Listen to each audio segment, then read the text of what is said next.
Hollywood is not waiting for us to tell our stories. But the good thing is, we're not waiting on Hollywood either. If you're a filmmaker getting started on your journey, today I'm going to show you a couple ways to help you create your first short film and just get you started. So let's lock in.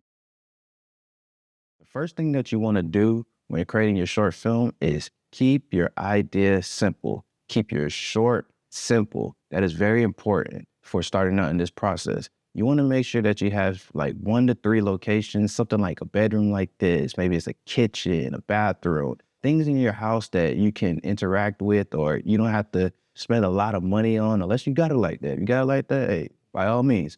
But you want to make sure it's stuff that you don't have to spend a bunch of dollars and you could really focus in on your story. So some things that you want to think about while keeping your story simple are things that you go through every day, or things that you've seen go on in life. Like maybe it's 2 characters having a conversation at a dinner table, or characters waking up, waiting on a phone call. It's just things that you interact with, you can incorporate into your story. Now, if you want to get a little crafty and go outside and get some exterior shots, maybe you can go to a park and have a character waiting at a bench for a friend, or a basketball court. But you just want to make sure you stay inside of a box. You don't want to get too crazy and start adding spaceships and dinosaurs, police cars, or whatever you could think of. You want to just make sure you keep it as simple as possible. Now that you came up with your amazing short film idea, the next thing that you want to do is write your script. So while writing your script, you want to make sure that you're using some kind of industry standard program like Final Draft or Celtx or something along the lines to help you get started. And you want to also make sure that you give yourself some kind of parameters. And what I mean by that is usually short films run between 5 to 10 pages. So you want to be able to tell your story within those parameters, within that box. And if it's running a little bit long, you're looking at your script like, okay, maybe my dialogue is too much, or maybe this scene doesn't help push my story along. So while you're in that process of writing a script, just give yourself 5 to 10 page count and just try to make sure that you have a clear beginning, middle, and end. One thing that I learned while I was in film school is the 3-act structure. Have you ever gone to the theaters and you watch the movie and the beginning is really, really good? You get to the middle of the story and you're like, okay, I'm locked in, I'm engaged. And then you get to the end of the movie and it just fell flat. It just sucked. You're like, you felt like you wasted your money. So while you're writing your short film and you're getting your stuff together, your ideas together, you want to think about the inciting incident. And that's basically the main conflict that your character is going to go through, the main journey that your protagonist is going to take the audience on. So that's something every story should have, no matter what the genre is. You want to have some kind of conflict going.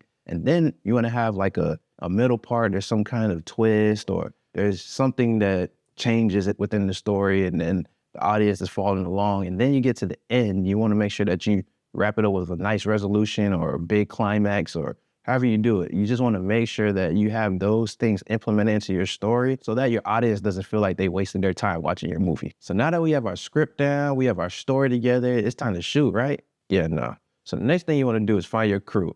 Maybe it's some of your friends that are interested in film and y'all help each other create the story, or if you're looking for some film students that are learning on the journey, those are people you can reach out to. Or if you're looking for a little more expertise, a little more professional, maybe you search on the social media and there's somebody that you've been following for a while and you like the way that they work. Use your resources, especially when you're starting out. If you don't have a big budget, definitely utilize your friends or help them out on their project and they help you out and y'all build together. And the next thing you know, a couple of years down the line, you have your own independent filmmaking studio or whatever your dream is. But definitely when you're getting started, you have your script together, you have your story together, find your crew to help you bring your vision to life. So now you're about to enter into pre-production. And pre-production, that's definitely what you do. You're planning of how many days you plan on shooting, what are your shots going to be. And something that you definitely want to utilize is storyboarding. No matter if you're a big time director or big time director of photography, cinematographer, they storyboard or they have a plan. Nobody goes into the shoot without a plan. Especially starting out, you want to use websites like Shot Deck or some kind of storyboarding app to help you plan out your shots. So when you're on set, you want to look like you know what you're doing. Even though you're starting out, having that plan, having that roadmap on the day just makes everything run smoother. So having your storyboards, in this scene, I have 2 actors sitting at a table. I want to shoot in a wide shot, and then I want to do a close-up on this actor, close-up on that actor, but seeing it to help you visualize as you're going through your day. So while you're in pre-production, you may be trying to figure out what kind of camera am I going to use? My advice is use what you have. If you only have an iPhone, utilize your iPhone. A lot of movies are being shot using cell phones these days. Or if you only have a Canon camera with one lens, or a Blackmagic, Sony, whatever the brand is, and you only have a certain focal length, make your shot design around that focal length. If you only have a 50 millimeter, shoot your movie with that 50 millimeter and just get creative. That's the whole purpose of starting out and just trying to find your voice or find your style. After you bring your crew together, you want to start your auditions. Maybe you have some family members or you have some friends. Usually friends are good to help you bring your story together. But if you go down the audition route, you can utilize websites like Backstage, or use social media to find actors, or just word of mouth, tell people about your story, be excited about what you're trying to create. And of course, a lot of people are interested in being on film, or people like seeing themselves on camera. So you should be able to find actors that help you get your story started. And once we get all that together, we have our story, we have our script, we have our crew, we have our actors. Now it's time to shoot. And during this process, you want to make sure before you step on set that you have your plan together. You want to have your schedule together.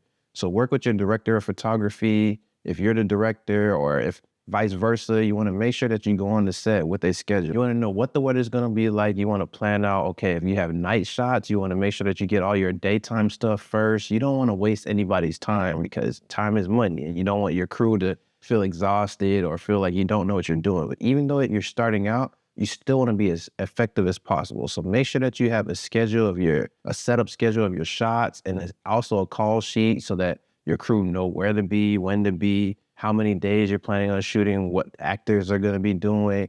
All these things are very important for when you're getting started. So definitely utilize websites that help you figure out, if you've never seen a setup schedule or you've never seen a call sheet, make sure you do some research and try to figure out how can you pull those together, because those are very important when you're starting out as a filmmaker, because they're definitely industry standard. Having a call sheet, setup schedule, locations, all those things matter to the people that are helping you bring your vision to life. So now that you shot your movie and you have all this footage, and now you don't know what to do yourself. So the next thing you do is move it to post-production. And in post-production, usually it's kind of nice to have somebody else edit your movie, but sometimes our budget don't allow for that, especially starting out. So you might have to be the one that edits your own movie, which is perfectly fine. Just make sure you're using a program like Premiere Pro, DaVinci Resolve, Final Cut, things along those lines. And make sure as you're cutting your movie together, the scenes, how you want them, add things like music or background sound. A lot of films that you watch have all these elements built around them. So try watching a movie with your eyes closed and just listen to how the sound designer put things together. And you might not be able to put all these things, but at least attempt it. Try to add some things, or find somebody that can help you build the world of your film. And now that you learned all these things about creating your first short film, just remember that every filmmaker started somewhere. So if your first movie comes out and you believe it's trash, it might be good to somebody else, or you might not like it, you might not be excited about it, but just keep trying. The journey is all about trying. And once you get one movie out, you get another movie out, maybe you start sending it to festivals, or maybe somebody sees it. Just try. Be excited about what you create. Everyone starts somewhere, and I'm excited to see what you come up with.